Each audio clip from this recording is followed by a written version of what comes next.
Audio exclusivo de Actitud 92.5. Hemos notado, estamos viendo por la información que nos llega todos los días desde la Municipalidad de Monte en el parte diario del COVID-19 que aumenta, día a día aumenta la cantidad de casos positivos en Monte. Antes de ayer informábamos que hace una semana exactamente, el miércoles anterior, teníamos 4 casos positivos en Monte. 4 nada más. Y antes de ayer, miércoles, a una semana, pasamos a tener 20 casos positivos. Es mucha cantidad. Muchísimo. Por eso estamos en comunicación telefónica con el subsecretario de Salud de Monte, Juan Cruz Lamote Coulomé, para hablar de este tema. ¿Podremos decir que esto es un rebrote? ¿Es un rebote? ¿De qué se está tratando lo que está pasando? A nivel nacional está pasando esto. Por eso se lo vamos a preguntar a Juan Cruz. Buenos días, gracias por atendernos. ¿Cómo estás, Juan? ¿Cómo andás, Juancho? Buenos días para vos, para toda la gente del otro lado también. Juan, hay una, yo no sé si preocupación es la palabra, porque la verdad que nos hemos relajado mucho todos, o la mayoría, por lo menos hay gente que se sigue cuidando, pero la mayoría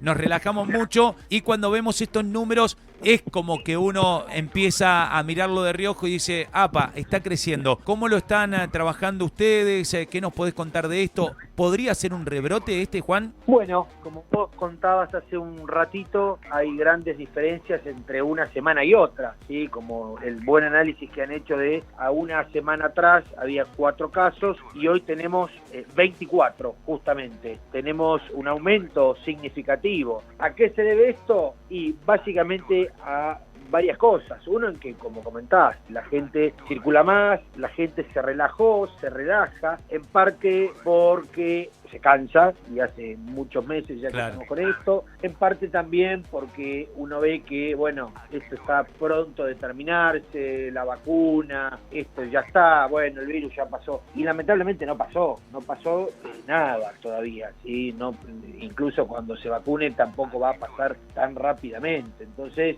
lo que genera, lógicamente, es, bueno, aumento de los casos, y acá esto es casi matemático.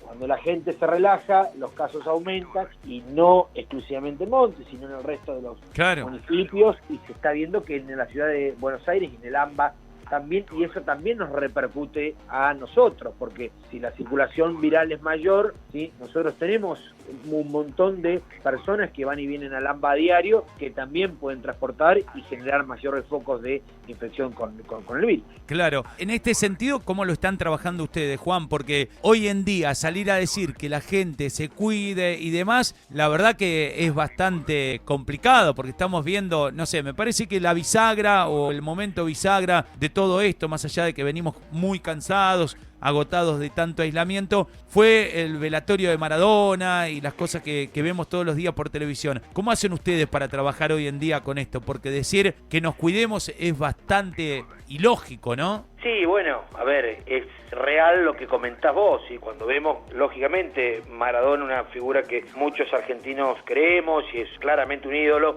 pero sí vemos eventos multitudinarios, ¿sí? de este estilo, que por X causa, pero se han hecho. Obviamente, ¿cómo le digo yo a una persona después que se cuide?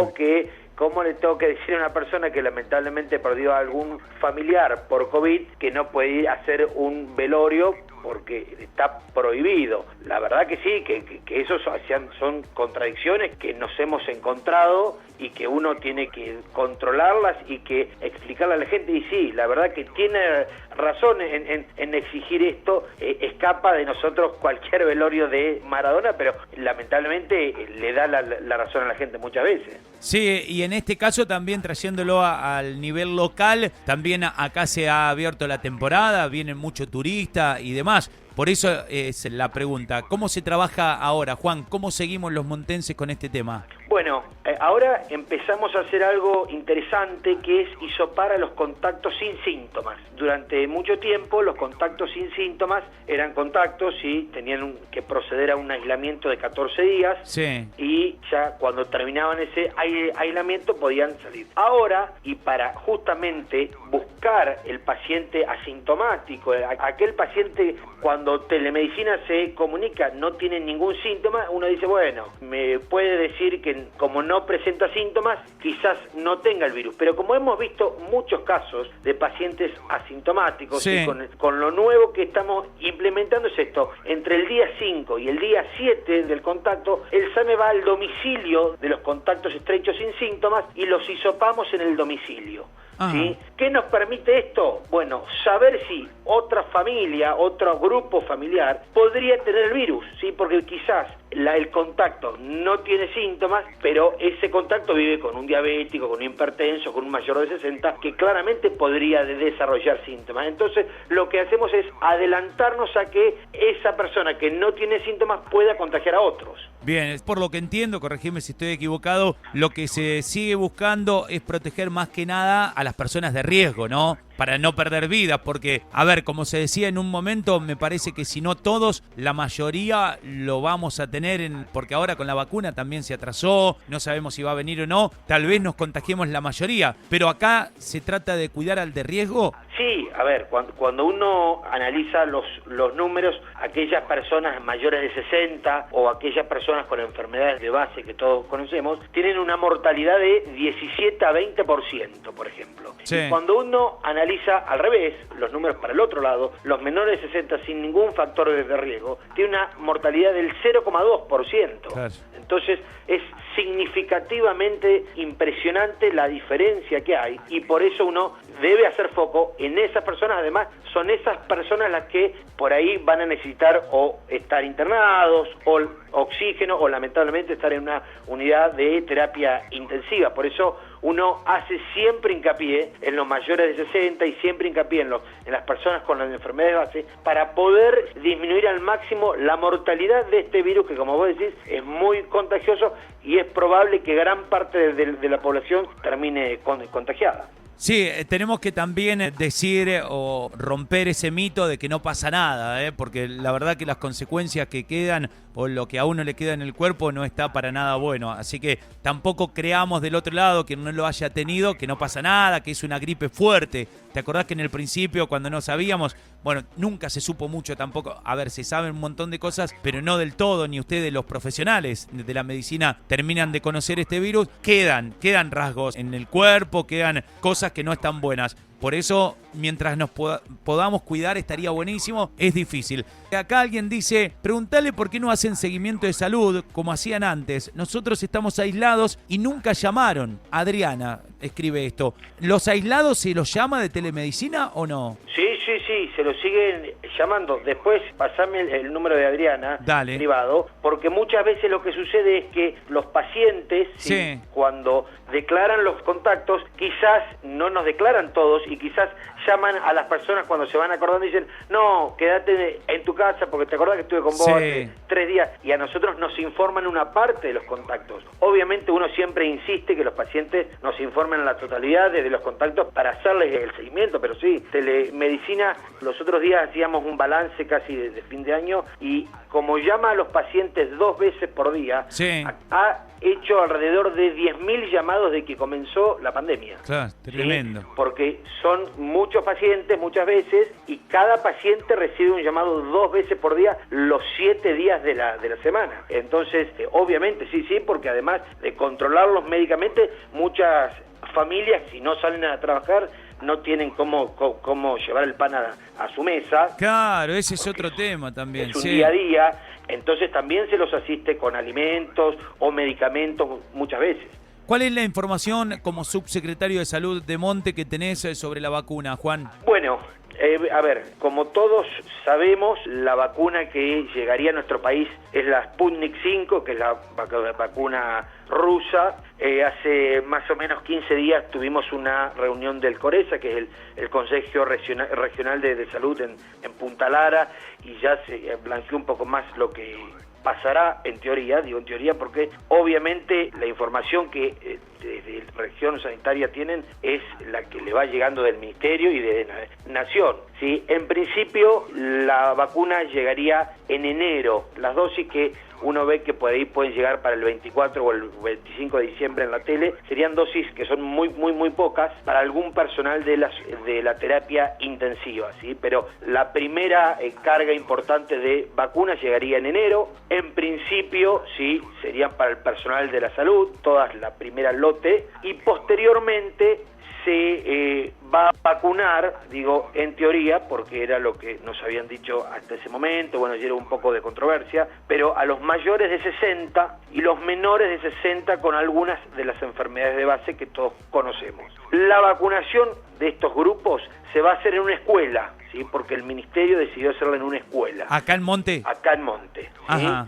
La idea es vacunar de lunes a lunes, 12 horas por día, a través de un sistema de turnos online, Sí. ¿sí? Y se va a realizar exclusivamente en una escuela con personal que va a estar exclusivamente vacunando COVID. La Sputnik es una vacuna que es un adenovirus, que es como el virus del resfrío, ¿viste? Sí. Bueno, es un virus parecido al del resfrío, pero que tiene algunas modificaciones que genera que el cuerpo tenga anticuerpos justamente contra el COVID. Son 2 dosis, una dosis el día 0, digamos, y el día 21, y los efectos adversos que se han visto más frecuentes son un poco de cansancio, algo de fiebre o algún dolor de cabeza que no duró más de 24 horas. Hay gente que tiene miedo de dársela. Bueno, lógicamente es rápida la investigación. Uno dice, bueno, ¿cómo puede ser que, por ejemplo, el HIV, que es un virus que se conoce hace 30 años, no tengamos una vacuna certera todavía,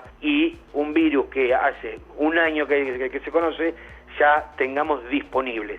Hay una realidad, es que el mundo entero se enfocó a estudiar algo, ¿sí? No se podía y no se puede en muchos países estudiar otra cosa que no sea COVID. Sí es cierto que los tiempos de la pandemia, ¿sí?, lo que hacen es acelerar cualquier tipo de aprobación, no de la Argentina, sino de agencias internacionales. Claro. Así lo han hecho, ¿sí? Obviamente en nuestro país no se va a vacunar nada si no tiene la aprobación de la ANMAT, que es nuestro ente regulador. Pero bueno, esperamos que las vacunas lleguen a principios de enero, sí, digo esperamos porque que quizás mañana Sí, van a llegar en abril. Cambia ¿sí? todos los días, cambia todos los días. Exactamente, porque no es algo que dependa obviamente ni de nosotros como municipio, ni tampoco de la Argentina, porque si no depende más de lo que haga Rusia y de Claro. cuánto pueda producir en un cierto tiempo. ¿Vos te la vas a dar, Juan Cruz?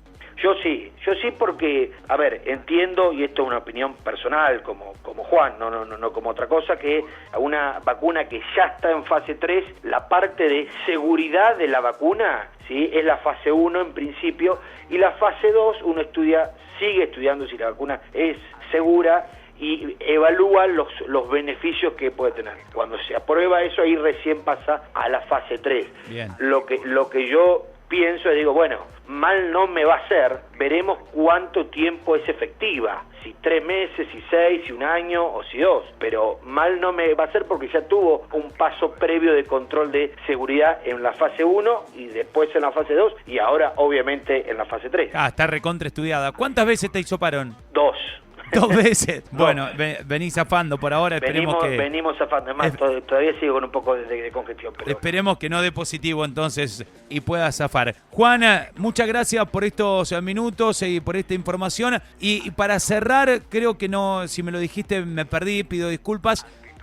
¿Puede ser un rebrote el que estamos teniendo? Porque Mirá. Muchos dicen, no, en marzo nos van a encerrar a todos. Y la verdad que yo miro los números y digo, ¿llegamos a marzo? Yo creo que va a depender primero de cómo se empiece a vacunar, si se empieza a vacunar. Rebrote obviamente hay, claramente cuando uno tiene un aumento significativo de casos de lo que sea, hay un rebrote. Lo que no sabemos si es la segunda ola masiva de infección, sí, pero cuando yo tengo paso de 4 contagiados a 8, así sea el doble, pero Sí. es el doble, Sí, sí. ya tengo un aumento significativo y eso ya significa que hay un rebrote. Lo que sí uno hace como autoridad sanitaria es intentar controlarlo, por eso el aislamiento, por eso muchos de los casos son contactos entre ellos, ¿sí? Entonces voy a decir, ¿por qué rápidamente tenemos de 4 a 15? Y porque muchos son casos con contactos que han comenzado con síntomas. ¿Y por qué ahora, Juan, lo hisopan a los que no tienen síntomas y antes te aislaban directamente sin hisopar?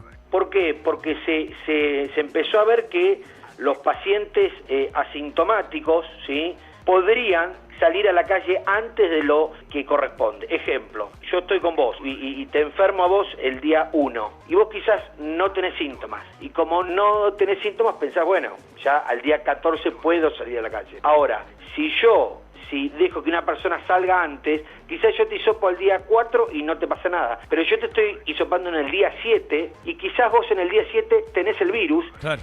Y salís antes a la calle de los 10 días. Recordemos que los casos positivos tienen que estar 10 días desde el momento que comienzan con síntomas, y si no tienen síntomas, 10 días del momento que se lo hisopa. Son medidas que fueron cambiando. Va cambiando, ¿sí?, continuamente. A lo largo, y se vio, y por la experiencia mundial, que la clave de esto es aislar tempranamente e hisopar. O sea, el diagnóstico y el aislamiento son las dos únicas armas que hay para frenar un brote. Juan, muchas gracias. Bueno, gracias a ustedes y bueno, a todos los que se van a juntar, ¿sí?, en estas fiestas. Lo que les pedimos siempre es que si se juntan, que no sean más de 10, que se junten, y esto es fundamental, al aire libre. Estar al aire libre baja 10 veces la posibilidad de un contagio. Es impresionante.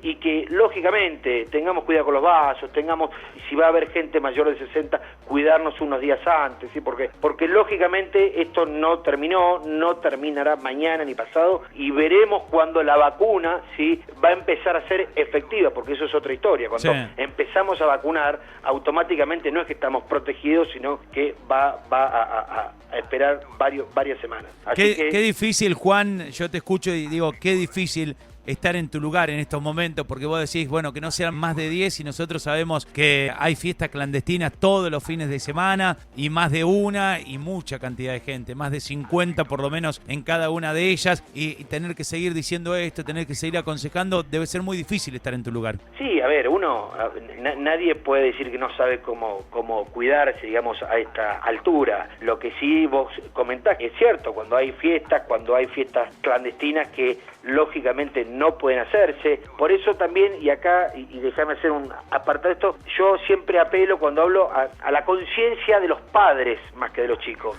Porque uno como chico digo, bueno, a mí no me pasa nada, tendré un estado gripal, claro, no me importa, quiero salir, quiero juntarme a tomar algo. Pero cuando una cosa es juntarse con 5 en un bar y otra cosa es juntarse con 50, con 100 personas en una casa, y lógicamente uno apela a que los padres, ¿sí?, como ciudadanos adultos, digan, bueno, loco, a ver, tengamos un poquito de consideración, primero con los adultos mayores y con las personas que la pueden pasar mal. Claro. Y después con un montón de gente, que hablo del equipo de salud, para no nombrarlos a todos, que hace 10 meses que le está poniendo el alma y el corazón a esto y dejándolo todo, que lógicamente si la gente está cansada, imagínense el personal de la salud, muy cansado está, porque seguimos hisopando, seguimos renegando con la gente, seguimos internando gente. Entonces yo siempre digo eso, pensemos primero en uno mismo y en lo que queremos, y después en el otro que también está cansado, y muchas veces por la irresponsabilidad las cosas se pueden poner feas. Juan, ahora sí, muchas gracias. Bueno, abrazo para todos y felices fiestas. Escuchanos todo el día en el 92.5. Tenés actitud, tenés radio.